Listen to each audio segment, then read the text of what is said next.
Hey, what's up everybody? It's Kellen here from Start Your Systems and welcome to Track Walk episode 76, and today we're looking at the 2016 Las Vegas Supercross inside of Sam Boyd Stadium, about 20 minutes outside of the Las Vegas Strip. And yeah, this is round 17 of the Monster Energy Supercross Championship, round 17 of the Moto Option Supercross Series, presented by Race Tech Suspension, the MX Simulator Professional Gaming Championship. And this track is a little bit shorter than the standard Vegas tracks. I think that's due in part to the starting gate being inside of the stadium, as you may have just seen when I looped around the track. I'll explain that in a second. But the usual typical long Vegas rhythm lanes. This track was built in sim by Stephen Barrington with Race Carlin on the decals, SMR on the objects, and Jay on the stadium. But yeah, as I said, just kind of a typical Vegas track. Nothing really kind of sticks out as crazy awesome. A lot of pretty straightforward rhythms. There's a couple Dragons backs in one section, but I'll talk about that in a second. Talk about that now, actually, as we go over the finish line right into the start straight, as I was talking about. After the finish, it's kind of a right-left kink, but it's a left-hander into turn one, and then the really long sweeper. It's basically a 270-degree left-hander for the start this week, which is kind of crazy. It's going to be interesting to see. Swoop all the way down through Thunder Alley back into the stadium, and you launch off of the ski jump, try to get as far as you can and land in first gear, 180 bull corner over this first Supercross triple, then a little 3-3 because the jumps are huge on the way out, the rollers that is. Then here's a Dragon's back up to another Dragon's back up to a Dragon's back down, and then a double out. You can kind of see, you just kind of use it as a rhythm section. And on off at the far end of the stadium, and then back towards the otother end zone.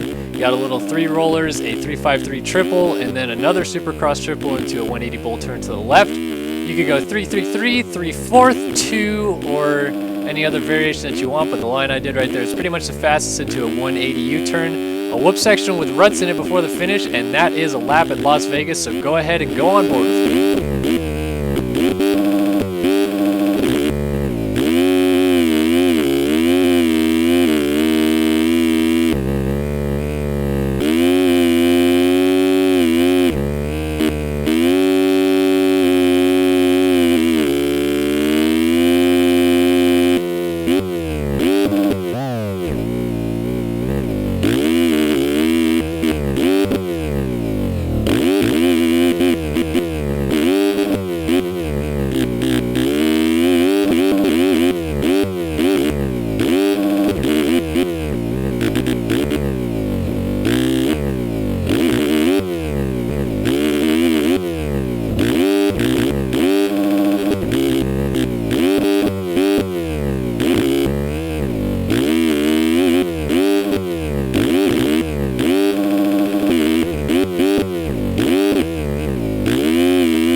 Alright guys, welcome back to the Making of the Lap segment here on Start Your Systems Track Walk episode number 76 it is, I think, on the 2016 Las Vegas Supercross. And for any of you that don't know what the Making of the Lap segment is, this is just where you get to see the bit where I'm actually recording the lap that you've just seen. And I talk about a couple various things that are going on. Particularly this week I'll be talking about stuff going on in Sim, because it's a pretty big week for Sim. And yeah, that's pretty much it. You guys watch me do my laps and see how I'm picking up on the lines, and yeah, so let's have some fun. This track, so far I've had a good time on it from the laps that I've gotten to turn. Obviously I do virtual lap before I get any of this stuff done, so I already know pretty much the lines that I'll be taking. The virtual lap I ran a 103.2, and I just checked and there's only, oh, this is not a good sign. Oh, really?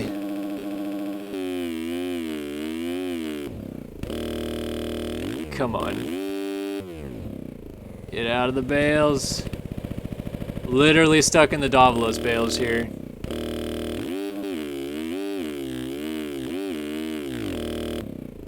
I don't really know what the best plan of action is here. This is kind of the shitty part of the Davalos bales, is the collisions are so violent that, yeah, Jesus Christ.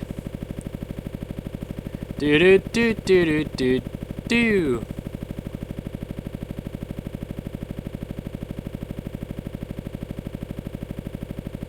And we're out. All right.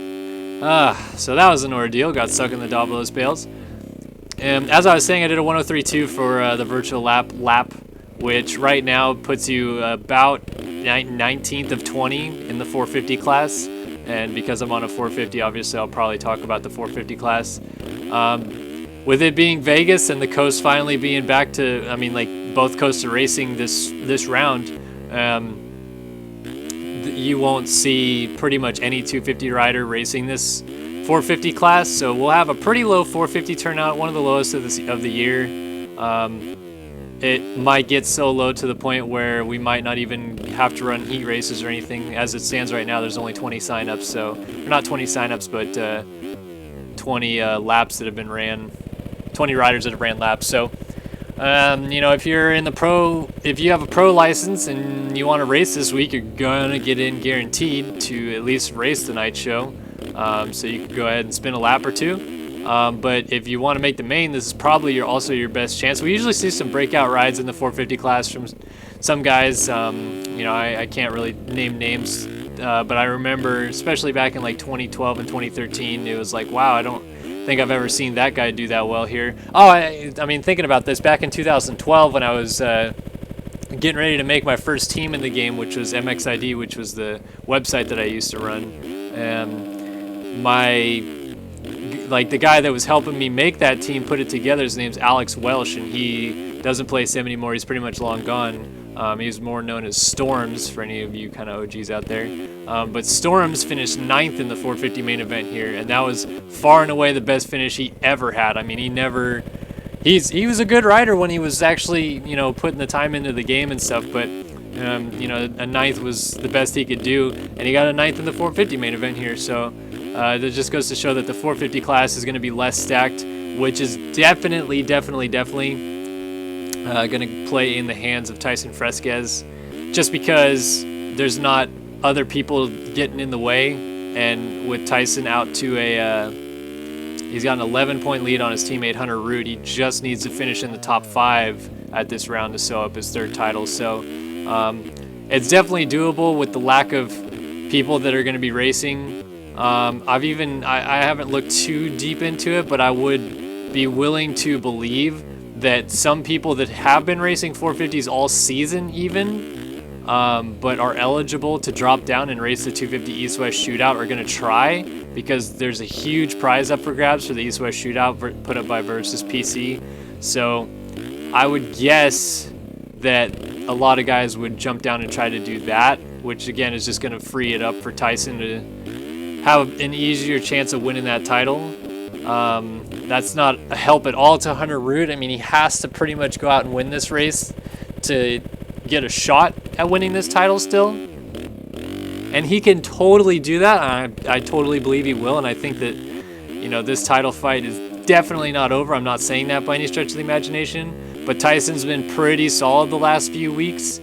He did have one finish outside of the top 5, I think 3 weeks ago. But with so many people that would have been there, that would have been from an opposite coast that would get in the way of this, it's pretty easy to believe that Tyson will be done, or will get it done pretty easily. But I would still tune in and watch that. The real story, though, is definitely going to be the 250 classes. The East-West Shootout is supposed to be epic this year with the prizes on the lines that are there. But the 250 East Championship isn't decided yet, which is another huge talking point. Connor Linz is 10 points back of Tyler Schmidt in that series. And with the East-West Shootout being combined points, so, you know, they will have each a 6-lap heat race. Both coasts will have one 6-lap heat race with the top 20 qualifiers from each coast in that. And the top 9 transfer to the East-West Shootout out of that. But if you miss the main event out of that one in your coast, you are then seeded into a combined last chance qualifier with that other coast. So then it's like an East-West last chance qualifier. Only 4 go out of that, and it's not like the 2 best East and 2 best West go. It's literally just the top 4 in the LCQ. So if 4 West riders go straight through, or 4 East riders go straight through, or whatever, then that's it. There's only 9, you know, of the opposite coast in that main event, and then there would be 13 in, you know, of that one particular coast in the East-West Shootout. So a lot could happen. We've seen Tyler be pretty sturdy this year, although he did miss a main at Detroit. So if there's anybody that would probably miss it, it could be Tyler, but his starts have been on point. And this is a pretty short start this week, actually, which I think is going to help him because he gets out of the gate really good. And then it's into a left 90, and then basically it's just looping all the way around the stadium. So I think he'll get at least pretty good starts this weekend and should have it covered. But, you know, if it turns out that he gets a bad start, we could see him potentially going into that LCQ. Because basically it's like a main event for those guys, but just 6 laps. I mean, it's all their best counterparts that they're going up against and all that stuff. So there's really going to be quite a bit on the line. I know Tyler and Connor are not going to do anything dirty to each other per se, but this championship regardless is still going to be pretty dang epic, regardless of what they do to each other or what they don't do to each other.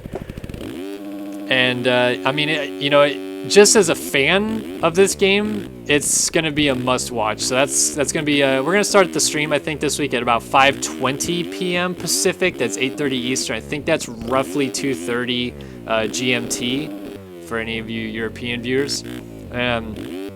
So we'll get it started about 5:20, and that will go. Hopefully, we'll be wrapped up with that at about. I'm thinking it should be done at about 5:45. But it could be sooner than that, and it also could be later than that too. But we're gonna have some special opening ceremonies and stuff, and then we want to get the stream started about 5:50 or thereabout, so we can do kind of like a pre-race broadcast little thing where we detail the championships and all that stuff, and that'll just be like part of the main stream eventually. So if you watch it back, the playback on YouTube later, if you can't make it to the live show, you'll see about 10 to 15 minutes of fluff going on at the beginning of the live stream, and then we'll get into the racing. I'm not really sure the format of this one. I'm pretty sure we're doing 450 heats and then the coastal heats, or whatever you want to call them. I like, they're heat races, but they're one for each coast. So I mean, they're just basically 250 heats, but the coasts are the real talking point there. And then should be after that 450 semis.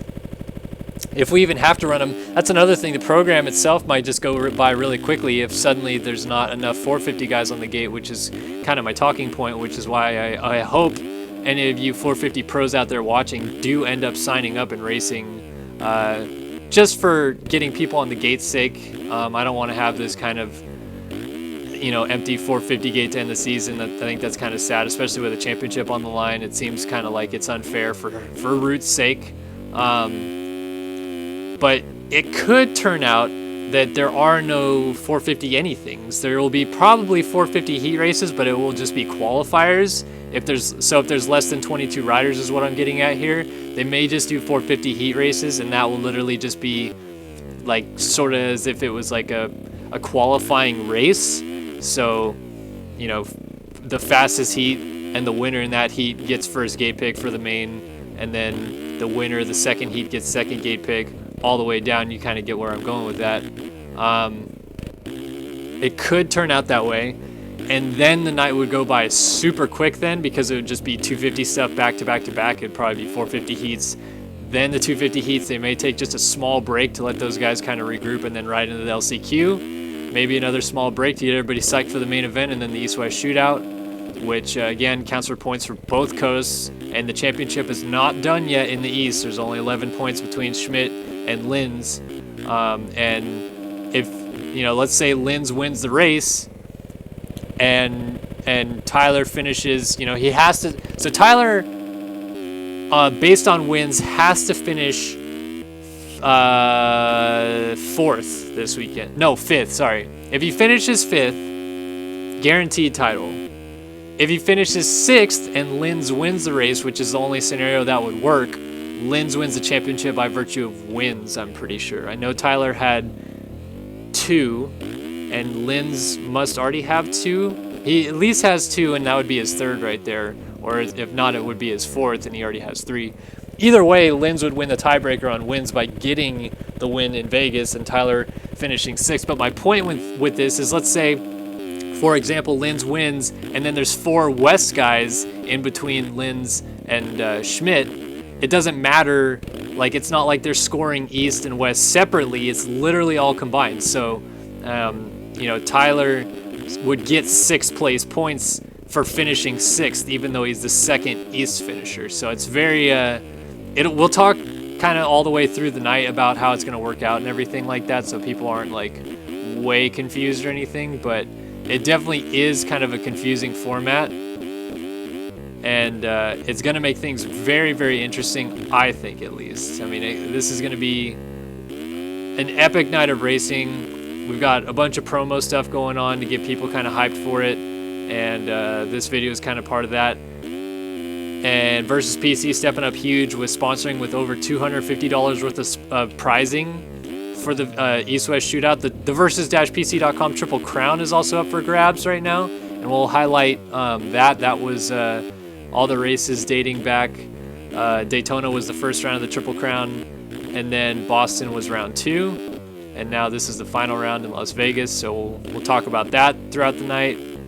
And yeah, I mean, it's just in general, there's a lot of stuff that'll be going on. And the live stream, as I said, starts at 5:20 p.m. Pacific at twitch.tv/StartYourSystemsTV. And I really hope that people actually listen through to the video, or at least check the description, because every time that I talk about the stream, even though I say it, even though it's in the description, we always have people ask, where can we watch the live stream? It's pretty easy. You either watch the whole video and listen to me say it, and you can just type it in the URL bar, or you just hit the show more button on your description, and there is a link to the live stream right there so you can watch it live. It's not that hard, folks. But I would definitely recommend showing up. If there's a Supercross race that you want to catch in Sim this year, it's going to be this one. It's really going to be a good one. And obviously it helps if you're there for our sake, but in general, we think this is going to be a pretty good race. And if you're a Sim fan, it's not one you're going to want to miss. And yeah, so that's my kind of spiel about the 250 East-West Shootout. That's my spiel about the 450 Championship coming down to it. It's either Root's 2nd title or Tyson's 3rd. It's going to be epic, as I said.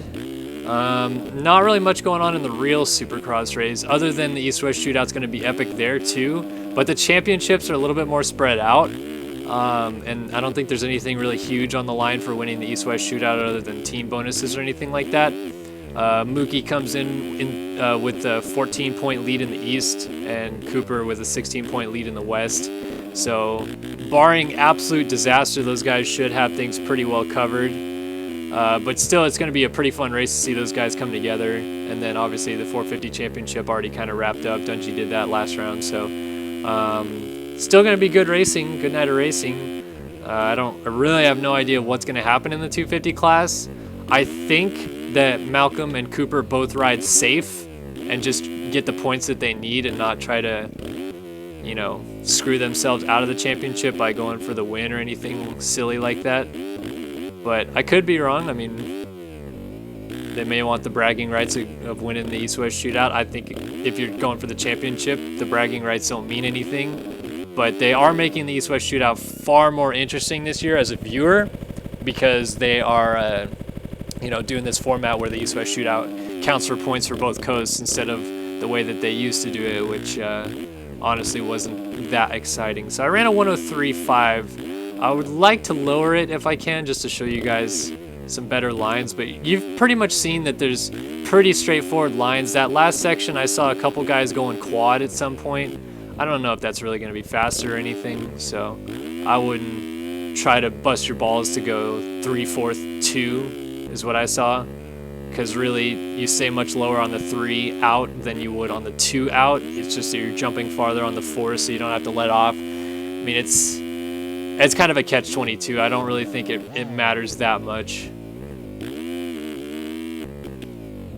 And then I also keep screwing up this Dragon's Back. It's very hard to land in the right spot on this Dragon's Back. And I also can't stand that these berms have a really bad lip on them. It's always been one of my pet peeves about racing Supercross. I love ruts. Ruts I'm good with. I can do ruts just fine. But berms eat me alive. For some reason, everybody else in this game is faster than me in berms. And I think part of it has to do with them not having a decent lip, because I just go up to the top thinking like, oh yeah, I'll just get the top lip right here and scoot down and just rail the corner, but nope. And then everybody else can run like way lower in the berm and just lean way over and all this bullshit, which is very unrealistic, but I just can't do that stuff. Alright, let's get ourselves a lap. Longer version of track walk this week again at this point. So, congratulations, you guys. You're watching a long track walk.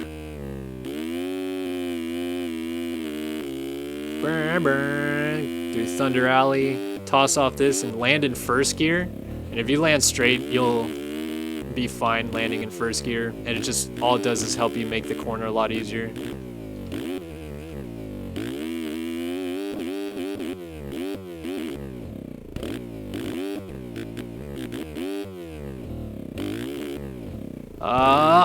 God, fucking damn it. Oh boy. Oh, how did I save that? Oh my gosh. Alright. Serious business time. Connor Lynn's on a 250F, by the way, is an alien, for one. But he ran a 50-fucking-9 on this track on a 250F. Like, go home, you British prick. Like, stop it with that nonsense, you damn 250 Leclerc.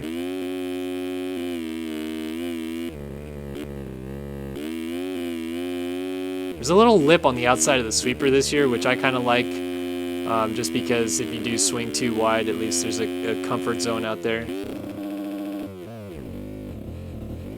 A little late on the braking, but still good. Oh, don't land off the track, you whore! Just went through tough blocks. That's gonna look like AIDS.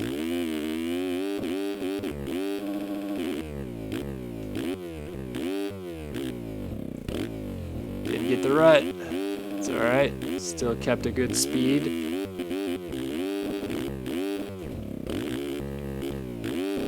Just scrubbing the tits off some of these jumps right now. Went long. Just can't seem to find a good flow right now, and then of course I'd fuck it up on the last corner.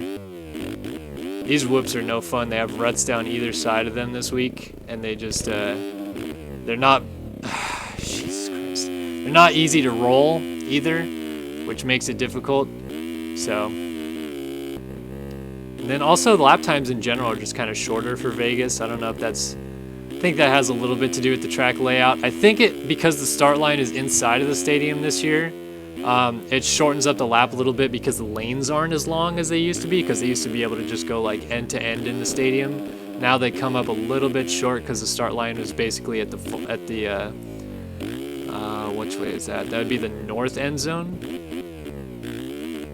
I've been to Sam Boyd Stadium 4 times now. 2003 Supercross, 2003, I think. No, okay, only 3 times? 2003 Supercross, 2013 Supercross, and 2014 Supercross. 2003, I was a little wee 10-year-old, big James Stewart fan, and he weeded his shit on the finish line jump in that year. And then 2013 was my first year going as an employee for Verb. Got to bring my dad along, so that was always fun. Got him a cool sticker to get into the pits and everything, and he got to sit in industry seating with Checkers, Chris Riesenberg that year, so that was it's pretty interesting. I had to work in the press box, so he wasn't allowed to come up there, but it's cool to have my dad there with me nonetheless, and got to chit-chat with him about the race afterwards, which I love to do. Like, I'm not a partier, so everybody going to these like Monster Energy Supercross parties and all that bullshit afterwards is just not appealing to me whatsoever. I like to get together with my friends or whatever and actually talk about the race that we just saw, because I think bench racing is like way, way, way more fun than going to this loud bullshit that you can't hear anybody standing 3 feet from you and watching a bunch of nothing happen other than like techno lights and some hot girls dancing. Like, okay, that's cool for like one night if you just want your ears to bleed, but I'd rather go to like a Denny's or some shit and bench race with my friends after a Supercross. That's more fun to me. Get a chocolate shake and a coffee. Bench race for an hour and a half.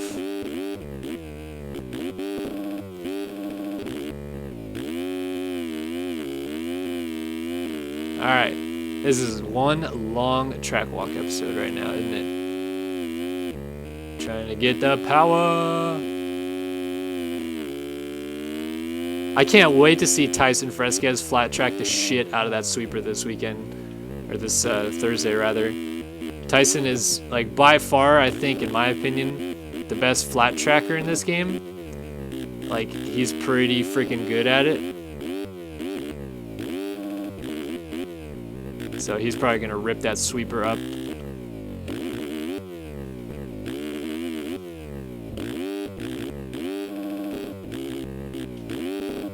Every jump feels really small on this track on a 450 for some reason.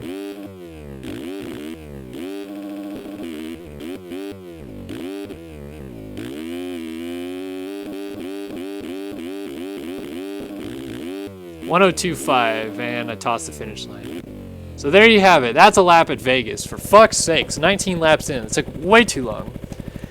Alright though, we're done. That's Supercross in the books. I'll have a different track walk next week on some different track before Nationals get underway, and then we got 12 weeks of that. Thanks for watching all these Supercross track walks this year. 76 in the books. We'll have episode 100 coming up in 24 weeks. That'll be fun. Still trying to figure out exactly what I want to do for that. If you guys like this video, you can go ahead and like it. There's a like button right below it. Really helps us out to get us bung a like on that video. And subscribe to this channel if you haven't already. Over 10,000 subscribers now, joining the hottest new trend on the planet.